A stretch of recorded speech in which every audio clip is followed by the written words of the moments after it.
축복합니다. 사랑하고 축복합니다. 얼마나 살아왔는지 한번 물어봅시다. 얼마나 사셨어요? 한번 물어봅시다. 이렇게 물어보면 될 것 같아요. 살아온 날이 많습니까? 살아가실 날이 많습니까? 물어보면 될 것 같아요. 살아온 날이 많아요? 살아갈 날이 많아요? 살아온 날은 이미 지났어요. 그러나 우리는 앞으로 살아갈 날이 몇 년인지 우리가 확인을 못하지만 우리가 계산을 해보면 그래요. 예수를 믿고 천국에 들어가게 되면 우리가 앞으로 살아갈 날이 얼마 남지 않는 게 아니라 영원히 살아갈 날이 있는 줄로 믿습니다. 이게 믿음이에요. 그래서 우리가 이 세상에 살아갈 때 아이고 이제는 내가 이만큼 살았고 이제 얼마 남지 않았는데 그게 아니고 우리의 삶은 미래가 영원 무궁토록 우리의 미래가 남아있어요. 그러니 우리가 지금부터라도 마음을 돈독하게 먹고 영원히 미래에 들어갈 준비를 하면서 사는 것이 지혜로운 줄로 믿습니다. 할렐루야. 준비됐습니까? 준비됐어요? 무슨 준비? 예수님 맞이할 준비. 예수님 맞을 준비 됐나요? 예수님 맞이할 준비돼야 돼요. 그게 우리의 미래가 예수님을 맞이하고 천국에 들어가니까. 예수님과 함께 가니까. 그런데 우리의 생각이 세상에만 다 빼앗겨 있으면 우리가 어떻게 예수님을 맞이하겠어요? 그래서 주님 내게 오시면 뭐라고 말할까? 나는 돈에 파묻혀서 돈하다 살았습니다. 그래가 주님 맞이할 거예요. 먼 하늘 이상한 구름만 떠도 행여나 내 주님 오시는가에. 주님 오늘 오실란가? 주님을 기다리면서 등과 기름을 준비한 5 처녀는 신랑이다 할 때에 신랑을 맞이했지만 등은 준비했는데 기름 준비가 안 된 미련한 5 처녀는 주님에게 쫓겨났습니다. 쫓겨난 거야. 그거 다 예수 믿는다고 하는 사람들이에요. 예수를 믿되 정확하게 믿어야 돼요. 적당하게 믿는 게 아니고 정확하게 믿어야 돼요. 확실하게 믿어야 돼요. 우리가 가는 길이 확실하다면, 천국길이 확실하다면, 사랑하는 성도 여러분, 오늘 우리는 이 세상에 살아갈 때 지금까지 살아온 세월을 통해서 많이 깨달았습니다. 이 세상은 영원하지 않다는 것. 또 그리고 이 세상은 영원히 행복하지 않다는 것. 이 세상은 영원히 만족하지 않다는 것. 우리는 영원한 천국에 들어가서 완전한 만족함을 이루고 행복하게 살아갈 것인데 이 요한계시록을 기록한 사람이 누구냐면 예수님의 가장 사랑을 많이 받은 사도 요한이라는 사람이 이 성경을 기록했습니다. 예수님 오시고 나서 95년, AD 95년에 이 그리스 땅이 되는 이 밤모섬이라는 그 섬이 아주 작아요. 길쭉한 섬인데 작아요. 그 섬에서 채석장에 와서 노예로 일을 할 때에 그가 동굴에서 기도하다가 오늘 성경은 이렇게 기록되어 있습니다. 요한계시록 1장 10절을 같이 한번 읽어보겠습니다. 주의 날에 내가 성령에 감동되어 내 뒤에서 나는 나팔 소리 같은 큰 음성이 들으니. 무슨 날에 감동이 됐대요? 주의 날에. 주의 날이 뭡니까? 예수님이 부활한 날. 오늘이 주의 날입니다. 따라합시다. 오늘은 내 날이 아니고 주의 날입니다. 믿으시면 아멘 합시다. 아멘. 주님의 날은 주님에게 드리는 것이 주의 날이에요. 내 날로 쓰는 게 아니라니까. 엿새 동안은 힘써 내 일을 다하나. 그 다음에 제7일은 마지막 이 안식일은 거룩하게 지키는 것이 주의 날인데, 창세기에는 안식일이 되어 있지만 예수님이 부활하심으로 인해서 안식 후 첫날 주의 날 성령의 감동을 받아서 이제 이 요한계시록을 이렇게 기록하게 되어졌는데, 요한계시록은 미래에 되어질 일입니까? 과거에 된 일입니까? 미래에 되어질 일이에요. 지금 요한계시록 이전의 성경은 된 일입니다. 된 일.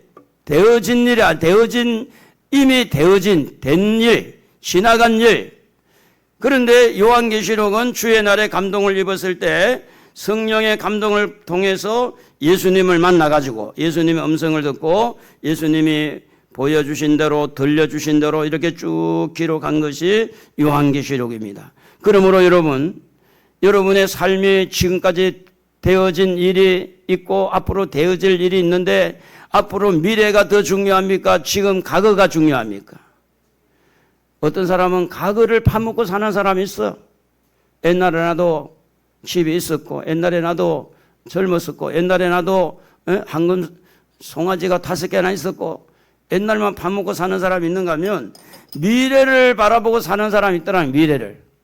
지금은 비록 부족해도, 지금은 비록 연약해도 나의 앞으로는 미래는 잘 될 거야. 오늘 여러분의 미래가 요한계시록을 통해서 성경에 기록되어진 일들을 여러분의 미래에 대해서 관심을 좀 가지시고 오늘 이 말씀을 잘 듣고 마음에 새겼으면 좋겠습니다. 요한복음에 보면 이 베드로가 리더십이 좀 강했습니다. 베드로가 제자들에게 얘들아 나는 물고기 잡으러 간다. 그러니까 나도 갈게.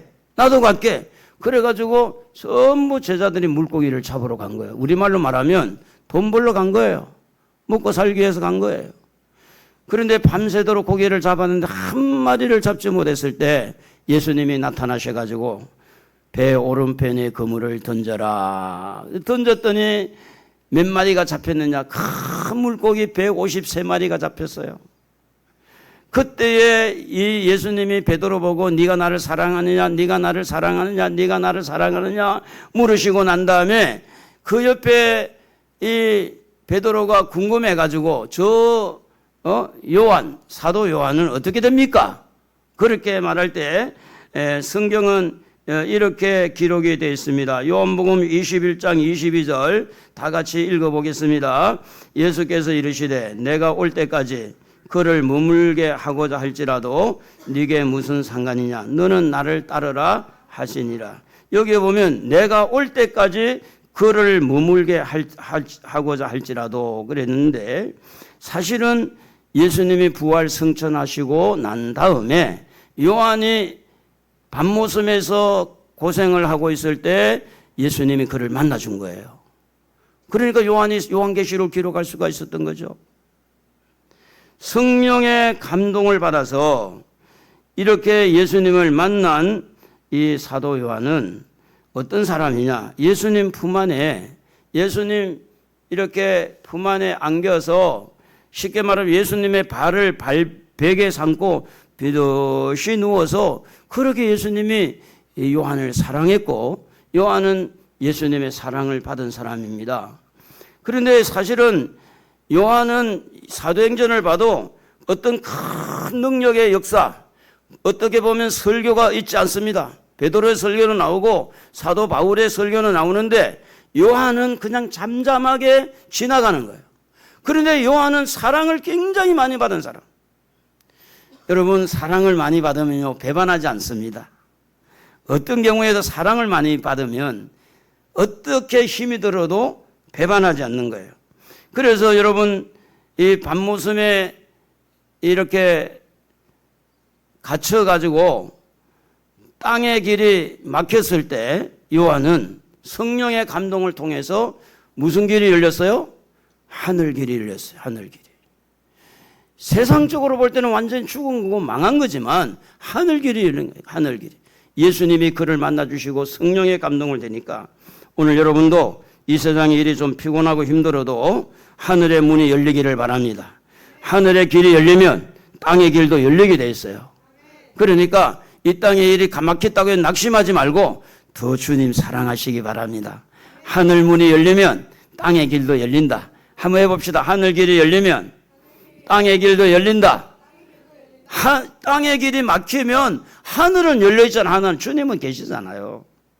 그래서 이 사도 요한이 이 요한계시록을 기록한 목적이 있는데 그 목적이 뭐냐면 요한계시록을 쭉 읽어보면 이해가 잘 안 된 부분도 있고 또 무시무시한 그런 내용도 나오고 두려운 마음도 있어요.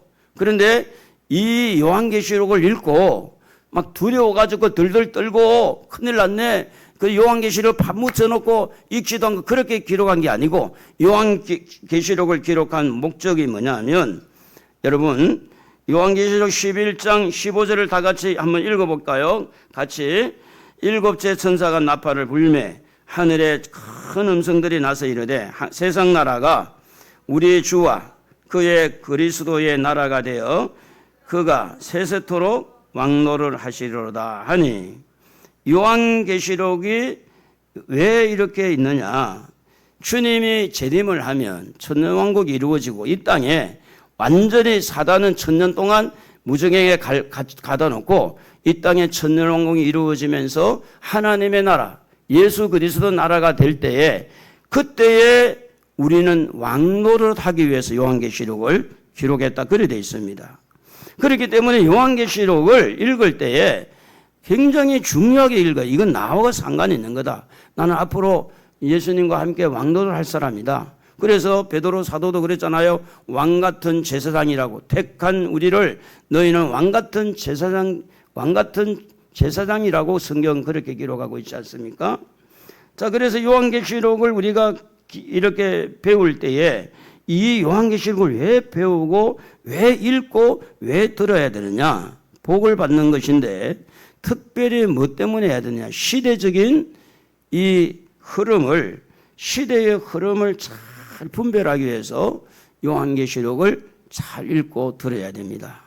지금 저는 러시아가 어떻게 우크라이나를 전쟁을 하고 중국과 북한이 어떻게 동맹을 이어갈 것인가. 또 이제 자유전쟁에서 미국과 일본 또 유럽이라든지 서방 국가들이 어떻게 통합을 이루어가는가. 그럼 결국은 이 계시록 13장에 보면 이 이마에나 오른손에 666 짐승의 표를 받게 돼 있어요. 근데 그 이전에 일어나는 일이 뭐냐면 통합이 돼야 돼. 통합이. 그 통합이 뭘로 될 거냐? 종교적인 통합이냐? 경제적인 통합이냐? 아니면 종교적인 경제적인 통합, 정치적인 통합을 이루어서 666 숫자를 짐승의 수를 발행할 거냐. 이건 주시를 할 수밖에 없어요. 그러니까 지금 우리가 사용하고 있는 바코드라든지 베리침이라든지 지금 우리가 주민등록 번호라든지 이런 것들이 이마에나 오른손에 이제 통제할 수 있는 길이 이제 올 텐데 요한계시록을 알고 있으면 시대의 흐름, 이 시대가 지금 이렇게 흘러가고 있구나. 이렇게 흘러가고 있구나. 그걸 보는 눈이 열린다 그 말이에요. 그러니까 알아야 되겠어요? 몰라야 되겠어요? 알아야 돼요. 여러분의 영혼을 사랑합니까? 사랑하지 않아요? 여러분의 여러분의 영혼은 늙지 않잖아요. 여러분의 영혼 있어요. 영혼. 여러분 마음이 있듯이 여러분 영혼이 있어요. 여러분의 영혼은 죽지 않습니다. 여러분의 영혼 목숨 귀한 줄 알아요? 소중한 줄 알아요? 그 여러분의 영혼이 지옥불에 들어가면 안 되잖아요. 그러면 여러분의 영혼을 위해서 이 요한계시록을 알아야 돼요? 몰라야 돼요? 알아야 돼요. 알고 모르겠다가 아니고 알아야 되죠.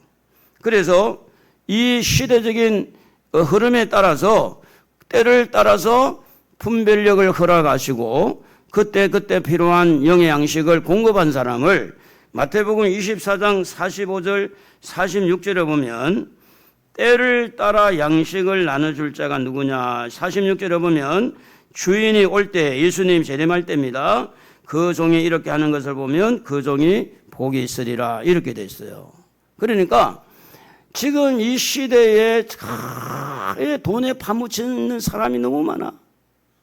머릿속에도 돈, 마음에도 돈.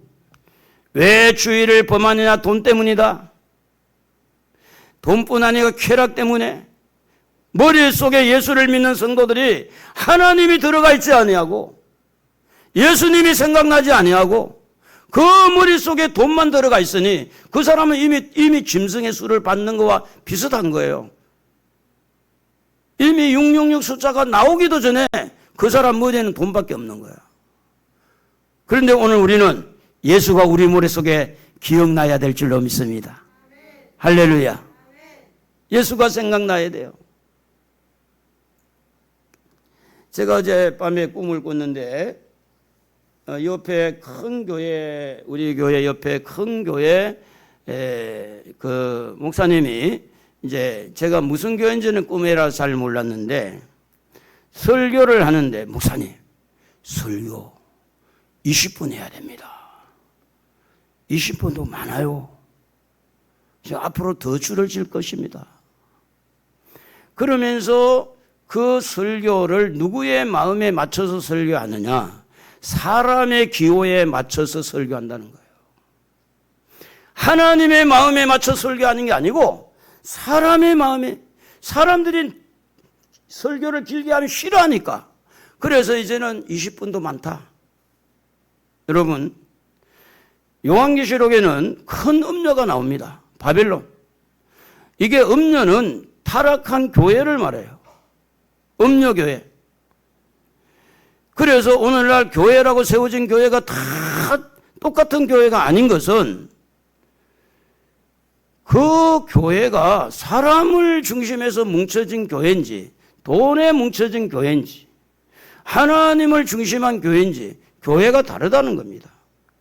그러므로 때를 따라서 이 요한계시록을 배우면서 공부하면서 설교를 들으면서 이 시대의 흐름이 지금 이렇게 흘러가고 있으니 우리는 정신을 차리고 베드로서에 말한 대로 우리는 허리를 동이고 예배서 6장에 말한 대로 우리가 성령의 충만을 받아서 이제 구원의 투구와 의의 흉배와 진리의 허리띠를 띠고 믿음의 방패와 성령의 금과 말씀의 금을 가지고 마귀와 싸우고 마귀를 내쫓고 정신을 차리고 영원한 세계를 바라보고 준비해야 될 우리가 아주 그냥 세상의 쾌락에 빠져가지고 돈에 빠져가지고 입만 열면 돈이야. 입만 열면. 옆에 사람한테 물어봐요. 입만 열면 돈입니까? 물어봐요. 그렇다고 한가 물어봐요. 자, 입만 열면 누가 나와야 돼요? 예수가 나와야 돼요. 한번 연습 좀 해보세요. 예수. 입만 열면 누가 나와야 돼요? 예수가 나와야 돼요. 요한계시록을 알고 우리가 다시 영원한 천국을 바라볼 때, 미래를 바라볼 때 천국도 예수님을 통해서 갑니다. 예수를 떠나서는 우리가 구원을 받을 수가 없어요. 입만 열면 누가 나와야 돼요? 예수가 나와야 돼요. 입만 열면 돈이 나온 게 아니라 예수가 나와야 돼요. 여러분, 돈이 나쁘다는 이야기가 아닙니다. 돈이 절대 죄가 된다는 게 아니에요. 우리의 마음을 돈에 뺏기면 안 된다 그 말입니다. 요즘에는요 강아지한테 뺏겨요. 강아지한테. 그래서 이 강아지한테 돈 뺏긴 사람한테 내가 물어봤어요. 강아지가 그래 막 이렇게 좀 힘이 없더라고. 왜 힘이 없는지 갈 때가 됐대. 그래서 얼마 정도 키우냐 그러니까 14년을 키웠대. 이제는 장례식을 치러야 된대. 어제도 제가 그저께 부산 이렇게 우리 아들 방이 얻어놓은데 이제 갔다가 오면서 보니까 세상에 강아지, 개 장례식을 선전하고 다니는 게 있어요. 세상에.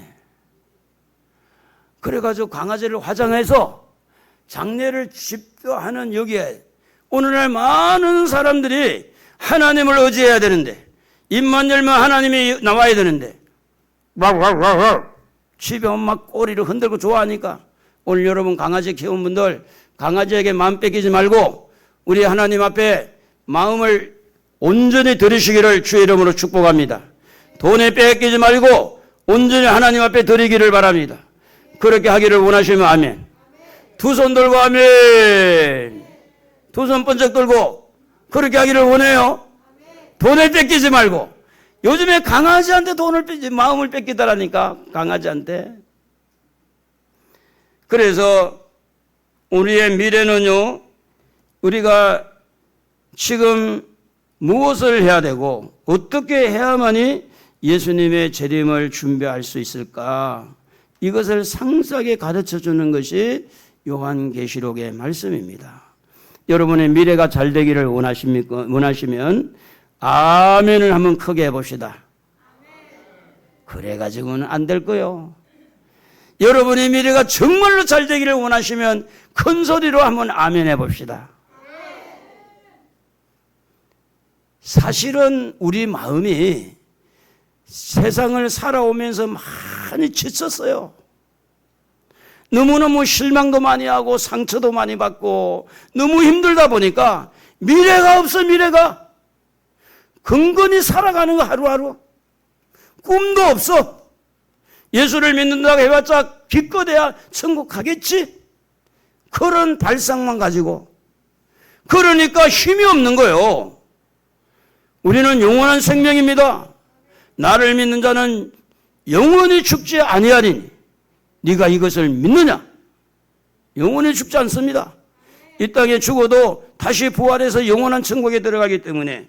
그래서 마태복음 24장 38절에 보면 지금 이 시대를 예수님 오시기 전에 노아의 때와 같다 그렇게 말합니다. 같이 한번 읽어보겠습니다. 홍수전에 노아가 방주에 들어간 날까지 사람들이 먹고 마시고 장가들고 시집가고 있으면서 홍수가 나서 그들을 다 멸하기까지 깨닫지 못하였으니 인자의 임한도 이와 같으리라. 계속해서 한번 읽어봐요. 그때 두 사람이 밭에 있음에 한 사람은 데려가고 한 사람은 버림을 당할 것이고 두 여자가 맷돌질을 하고 있음에 한 사람은 데려가고 한 사람은 버림을 당할 것이라. 그러므로 깨어있으라. 어느 날에 너희 주가 임할는지 너희가 알지 못함이니라. 노아의 시대와 예수님의 재림의 시대는 시대의 흐름이 똑같다, 비슷하다 이렇게 말씀을 합니다. 노아의 시대 시집가고 장가고 사고 팔고 전부 다 세상에 집중되어 있을 때 갑자기 홍수가 터진 것처럼 이렇게 사람들이 시집가고 장가가고 세상 일에 몰두했을 때 예수님이 갑자기 재림한다는 거죠. 그때와 똑같다는 거예요. 그 두 사람이 맷돌을 갈고 두 사람이 밭에 가서 일을 하는데 한 사람은 올라가고 한 사람은 남아요. 두 사람이 같이 있다는 말은 뭡니까? 오늘 예배를 같이 드렸다 그런 이야기예요. 똑같이 예수 믿었다는 겁니다. 부부가 예수를 믿는데 한 사람은 가요. 한 사람은 남아요. 뭐 때문입니까? 깨어있지 못해서 그런 거예요. 여러분 정신줄이 세상에 걸려있어요. 세상에. 돈에 걸려있어요. 여러분의 정신, 여러분의 마음이 세상에 뺏겨 있어요. 그러니 그 사람이 예수님 재림하면 그 사람 데려갈 수가 없죠. 주님 내게 오시면 뭐라고 말할까? 양심의 가책을 좀 느끼면서 부산에 우리 그 동기 목사님이 은퇴를 하시고 교회를 이제 개척을 해서 좋은 분을 만나가지고 3층, 4층을 공짜로 이렇게 쓴다고 그래요. 그래서 이제 교인이 몇 분이나 있냐? 그러니까 딱 두 사람 있다는 거예요. 그래서 내가 물어봤어요. 새벽 기도를 그래도 하냐? 한대. 그 새벽 기도 그 두 사람 나오냐? 그러니까 안 나온대. 그러면 누구랑 기도하느냐? 사모님하고 부부가 한대. 아, 내가 너무 감동을 받았어요. 그래 하는 이야기가 이런 거예요. 새벽 기도를 안 하면 기도의 줄이 막히기 때문에 부부가 해도 새벽 기도를 해야 된다는 거예요. 은퇴했잖아요. 5월 달에. 4월 말에 5월 달에 은퇴했잖아요. 은퇴하고 새로 교회를 시작하는 거예요. 새로 교회. 여러분, 깨어있는 사람은 기도하지 않고 깨어있을 수 있을까요? 깨어있으라, 깨어있으라. 그렇게 깨어있는 사람은 기도하지 않고 깨어있을 수 있을까요? 여러분의 영이 깨어 있어야 됩니다. 여러분의 정신이 깨어 있어야 돼요. 여러분의 마음이 깨어 있어야 돼요. 세상에 물들어 가지고 이런 소리를 듣기 싫어하는 사람 너무 많아요. 이런 소리를. 기도하기 싫은데 왜 기도하라 그러냐. 세상에 사는 것도 빡빡하고 힘든데 목사님 그냥 편안한 말 하지 왜 이렇게 힘들게 말을 하냐고. 안 그래도 기도 안 한 것 때문에 마음의 가책을 느끼고 사는 사람인데 왜 그걸 건드려? 왜 그걸 건드려? 누가 모르냐고 그걸. 어느 때에 어느 시에 예수님이 갑자기 재림할 수 있으니 깨어있으라는 말은 기도하라는 말이에요. 정신줄을 뺏기지 말라는 거예요. 마음을 뺏기지 말라는, 강아지한테 뺏기지 말고 돈에 뺏기지 말고 세상의 쾌락에 뺏기지 말고 하나님에게 두라. 입만 열면 하나님, 입만 열면 예수님, 입만 열면 복음, 입만 열면은 하나님은 튀어나와야지. 꿈에서라도. 그래서 우리가 성경을 보면 이래요. 율법 시대가 있어요. 율법 시대. 무슨 시대? 율법 시대는 창세기, 출애굽기, 레위기, 민수기, 신명기, 모세 오경이라고 그러는데 여러분 성경 배우 다 요즘에 성경 모함 다 배웠잖아요.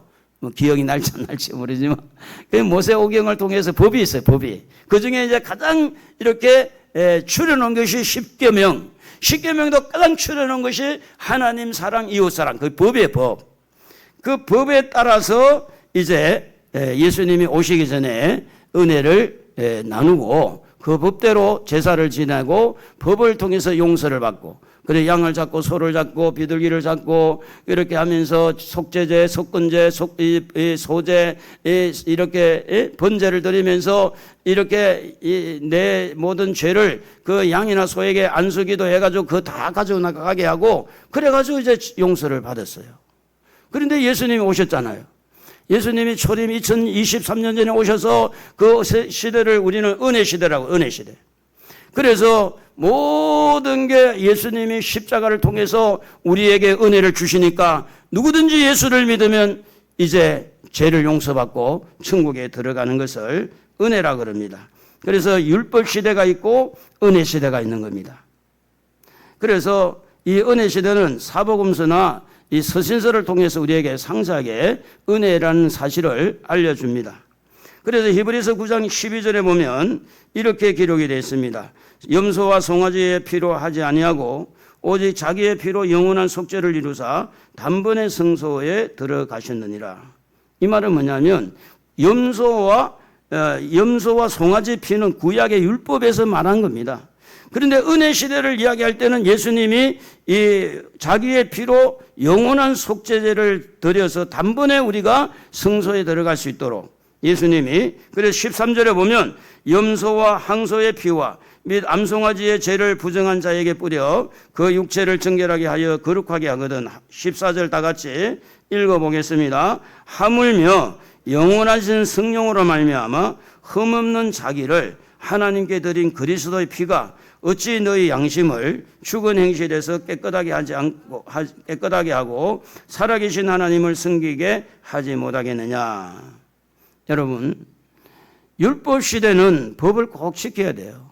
소를 잡아야 되고 염소를 잡아야 됐습니다. 그러나 은혜 시대는 예수님만 믿으면 해결이 다 됐어요.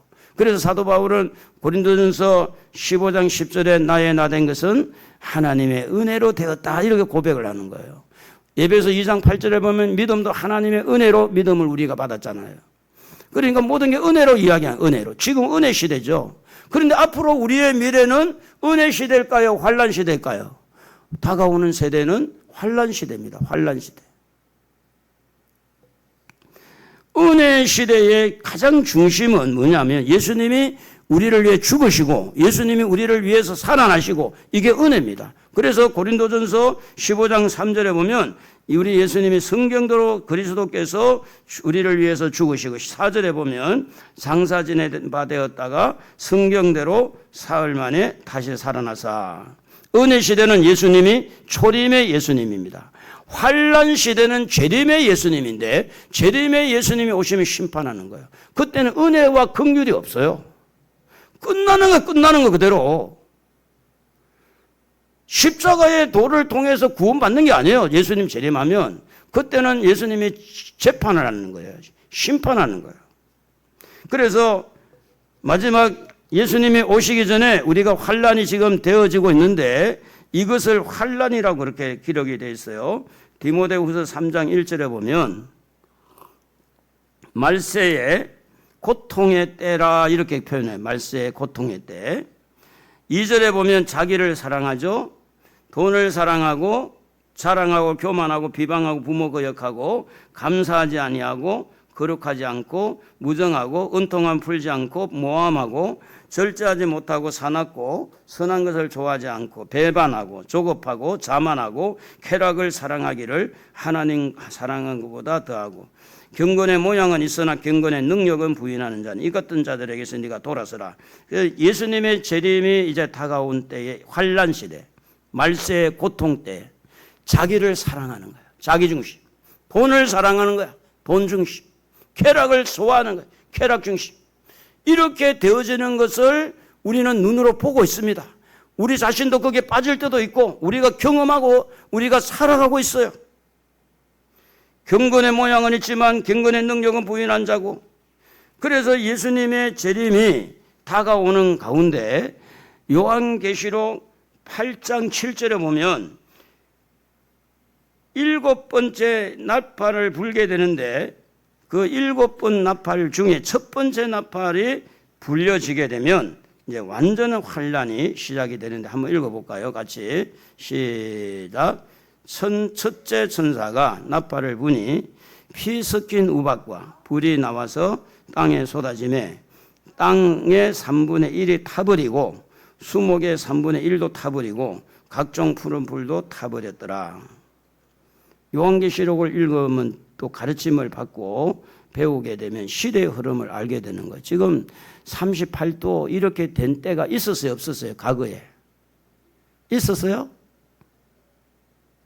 이렇게 가뭄이 심한 때가 있었어요? 별로 없었어요. 주님이 지금 뭘 말씀하는 거 시대의 흐름을 봐야 돼요. 아, 이렇게 지금 흘러가고 있구나. 깨달아야 된다는 거죠.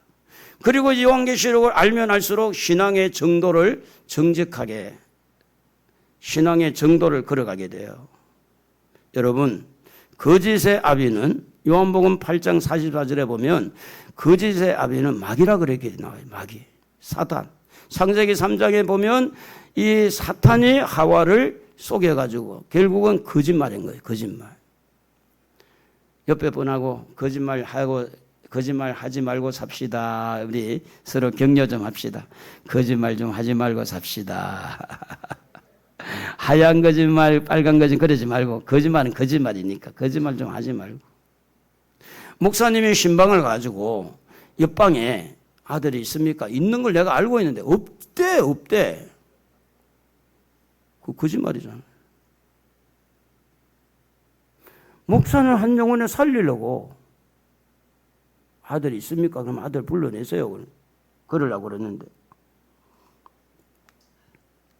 자, 그래서 율법 시대는 모세 오경이 기준이고 은혜 시대는 예수님의 십자가와 예수님의 부활이 기준이라고 한다면 이 마지막 때는 요한계시록, 선지서나 요한계시록이 기준인데 특별히 우리는 자로나 우로나 치우치지 말아야 된다. 자로나. 이사야 30장 20절에 보면 21절까지 보면 그렇게 기록이 되어 있습니다. 주께서 너희에게 환난의 뜻과 고생의 물을 주시나 내 스승은 다시 숨기지 아니하시리니 내 눈이 내 스승을 볼 것이며 다 같이 21절 읽어봅시다. 너희가 오른쪽으로 치우치든지 왼쪽으로 치우치든지 내 뒤에서 말소리가 내 귀에 들리어 이르기를 이것이 바른 길이니 너희는 이리로 가라 할 것이며 요한계시록을 통해서 뭘 배우느냐? 바른 길로 사는 게 뭘까? 이걸 알게 돼요. 바른 길. 그래서 예수님 자신을 이렇게 소개합니다. 나는 요한복음 14장 6절에 보면 나는 길이요 진리요 생명이다. 바른 길이 뭐냐면 예수님 따라가는 거예요. 예수님 따라서 사는 거예요. 예수님을 배우는 거예요. 여호수아에게도 여호수아 1장 7절에 보면 좌로나 우로나 치우치지 말라. 그리하면 네가 어디로 가든지 형통하리니. 자, 요한계시록을 알면 시대의 흐름을 알 뿐만 아니라 신앙을 정도로, 뭐 목사가 타락해서 어떠든 그런 거는 빈각의 일부고 대부분 목사님들이 그렇지 않죠.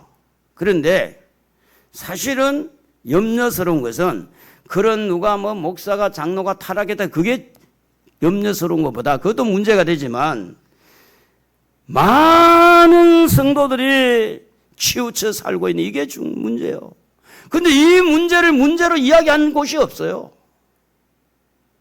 많은 성도들이 한쪽으로 치우쳐 사는데도 불구하고 애가 타는 분도 없고 그 애타는 마음을 알려준 분도 없고, 왜냐하면 자기들 자유니까. 뭐 천국 가고 싶으면 제대로 하시오. 안 가고 싶으면 말든가. 에? 천국 가려면 똑바로 하시오. 관심이 없어. 여러분 어떠세요? 좌로나 우로나 치우치지 않고 바르게 살고 있습니까? 아멘 좀 해봐요. 그렇게 살고 있으면. 똑바로 가고 있어요? 똑바로 보고 싶어요, 주님. 똑바로 가야 돼요.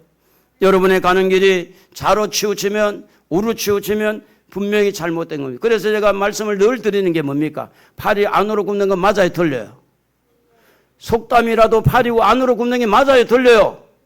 이게 좌로나 우로나 치우친 겁니다. 여보, 당신이니까 그게 치우치는 거지. 당신만 알고, 무슨 당신만 알고, 하나님 다 듣고 있는데 그런 마음을 가지고 하나님에게 인정을 받겠어요? 여보, 당신만 아세요. 목사님한테 말하면 안 됩니다. 하나님은 그 자리에 없을까요? 근데 많은 지금 성도들이 치우쳐 사는데도 불구하고 치우쳐 사는 것에 대해서 강단에서 말하지 못하고 사는 것이 지금 시대입니다. 그래서 교회가 많이 타락할 수밖에 없어요. 자, 그래서 우리가 치우치지 않고 바르게 정도로 사는 것은 뭐냐면 믿음으로 사는 거예요. 믿음. 아브라함이 믿음으로 간 것처럼 믿음으로 사는 것인데, 히브리서 11장 8절에 보면 아브라함은 믿음으로 부름을 받았을 때, 순종할 때 어떻게 했느냐? 장래 유업을 받을 땅에 나아갈 때 갈 바를 알지 못하고 나갔다. 그냥 때로는요, 손에 댄 것 같아도 믿음으로 나가면 돼요. 그게 정도로 가는 거예요. 내 이익만 챙겨 가보세요. 그러면 그 사람 이익 챙겨가 치우치게 돼 있어요. 정치꾼들이 그렇습니다. 교회 안에도 정치하는 사람은 다 자기 이점을 살리기 위해서, 자기 유익을 위해서 말을 하며 사는 거예요.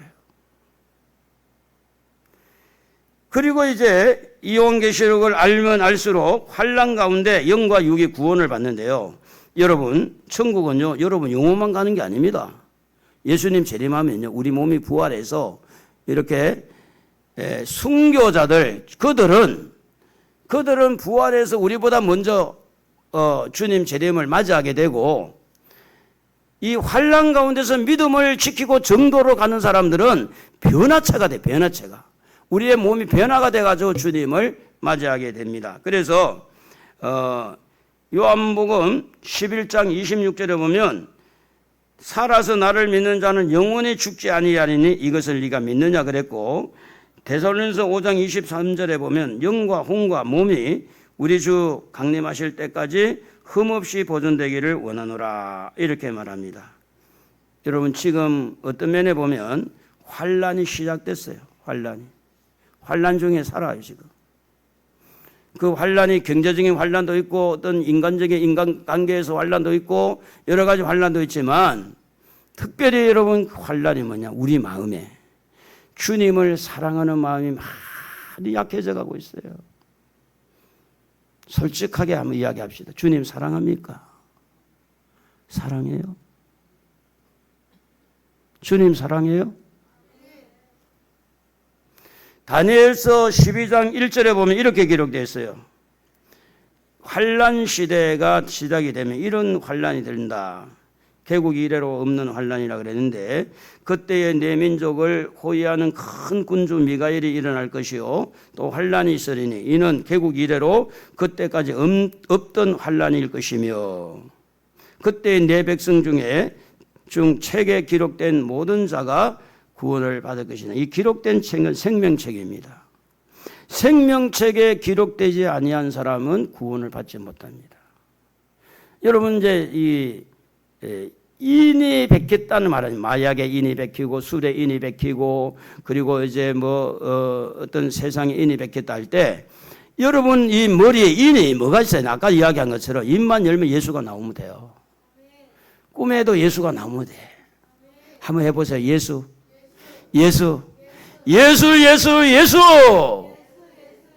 힘들어도 예수. 짜증나도 예수. 좋아도 예수. 안 좋아도 예수. 여러분 계속 예수만 나와 보세요. 이 머릿속에 예수가 들어가 있어야 돼. 생각 속에 예수가 들어가 있어야 돼. 누구든지 나를 건드려 봐봐. 나는 예수가 나온 거야. 화가 치밀어도 누가 나와야 돼? 예수가 나와야 돼. 화가 치밀 때 화가 나오면 그 사람은 예수가 없는 거죠. 생각 속에 마음 속에 예수가 있어야 돼요. 그러니까 이런 환란이 왔을 때 생명책에 기록된 자가 과연 누구냐? 입만 열면 돈 이야기한 사람이 그 생명책에 기록됐을까? 입만 열면은 자기 중심, 자기 욕심만 차린 사람에게 생명책에 기록이 되어 있을까? 마태복음 24장 21절에 보면 한번 읽어보겠습니다. 같이. 이는 그때에 큰 환란이 있겠습니다. 창세 이후부터 지금까지 이런 환란이 없었고 후에도 없으리라. 그 날들을 감하지 아니하면 모든 육체가 구원을 얻지 못할 것이나 그러나 택하신 자들을 위하여 그 날을 감하시리라. 그러니까 다니엘서 12장이나 이 마태복음 24장이나 같은 말이에요. 같은 말. 이런 환란이 있을 때 구원을 받으려면 어떻게 해야 되느냐? 여러분의 이 이름이 생명책에 올라가 있어야 돼요. 그러면 생명책에 올라가 있는 사람이 누구냐? 성령의 인을 받고 또 하나님의 인을 받을 때 이 머릿속에 들어있는 게 뭘까? 그것만 생각하면 조금 힌트가 나와요. 힌트가. 늘 생각이 예수만 들어가면 여러분 보호를 받는 줄로 믿습니다. 자, 그래서 오늘 우리가 이 세상에 사는 동안에 어떤 환란이 오기 전에 준비를 좀 잘 해서 미래를 좀 준비하는, 여러분의 미래는 영원한 미래입니다. 만약에 어떤 그 주식에 투자하는 사람도 보면 가능성 있는 곳에다가 주식을 투자를 해요. 제일 많이 하는 데가 삼성전자 많이 한다 그런 말을 듣는데, 이 회사가 앞으로 잘 될 거다고 하는 미래가 있어야 투자를 하게 되잖아요. 여러분의 미래를 잘 된다고 할 때 여러분의 미래를 투자할 만하죠. 근데 여러분의 미래가 망한다고 할 때 여러분 미래에 투자를 못해요. 그러면 여러분의 미래는 여러분이 지키는 게 아닙니다. 여러분의 미래는 하나님의 손에 있어요. 믿으십니까? 여러분의 미래는 예수 안에 있어야 돼요. 환난 속에서도 예수님의 보호를 받고, 그러려면 어떻게 해야 되느냐? 이 요한계시록 읽고, 요한계시록 1장 3절에 기록된 대로 읽는 자와 듣는 자와 그 가운데 기록한 것을 지키는 자들이 복이 있다. 제가 오늘 세 가지를 말씀을 드리는데, 첫째는 요한계시록 알면 시대의 흐름을 파악이 된다. 둘째, 바른 길을 가게 된다. 요한계시록 알 정도로 가게 된다. 세 번째, 이 요한계시록을 알므로써 이제 환난 시대를 대비하게 한다. 환난 시대. 그러니까 이렇게 대비를 한다. 그래서 여러분 영혼을 좀 사랑합시다. 여러분 자신을 좀 가치를 조금 두어야 돼요. 그래서 예수님이 어떤 밭에 보화가 발견됐을 때 그 보화를 이렇게 발견한 사람이 집에 땅을 다 팔아가지고 그것을 산 것처럼 천국은 그렇게 사는 거예요. 그래서 우리가 이 시간에 한번 주님을 바라보면서 저 높은 곳을 향하여 한번 1절 한 절만 부르고 한번 기도하도록 하겠습니다. 여러분의 마음을 잘 좀 정리를 했으면 좋겠습니다.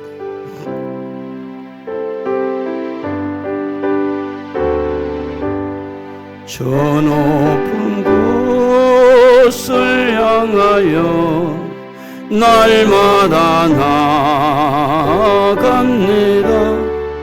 내 떡과 정성 모아서 날마다 기도합니다. 저 높은 곳을 향하여 저 높은 곳을 향하여 날마다 나아갑니다. 내 떡과 정성 모아서 날마다 기도합니다. 두 손 들고 내 주여 내 맘 붙드사 그곳에 있게 하소서. 그곳은 빛과 사랑이 언제나 넘치옵니다. 우리 시대에 예수님이 재림할 확률이 너무 많습니다. 시대의 흐름을 보면 그래요.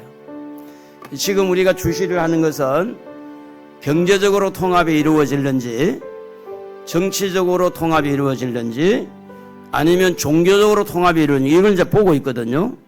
그게 이제 교회의 큰 음료가 되는 것은 이 천주교.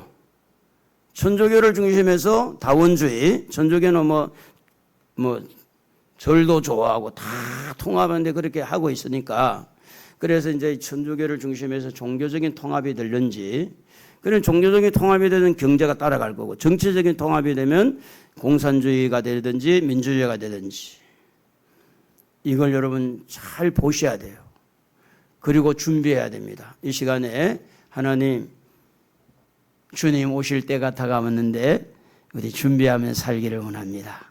천국의 소망을 가지고 내 살아생전에 주님 만나기를 원합니다 하고, 우리 한번 1, 2분 동안 다 같이 기도하는데 주여 한번 크게 외쳐보겠습니다. 주여. 하나님 아버지,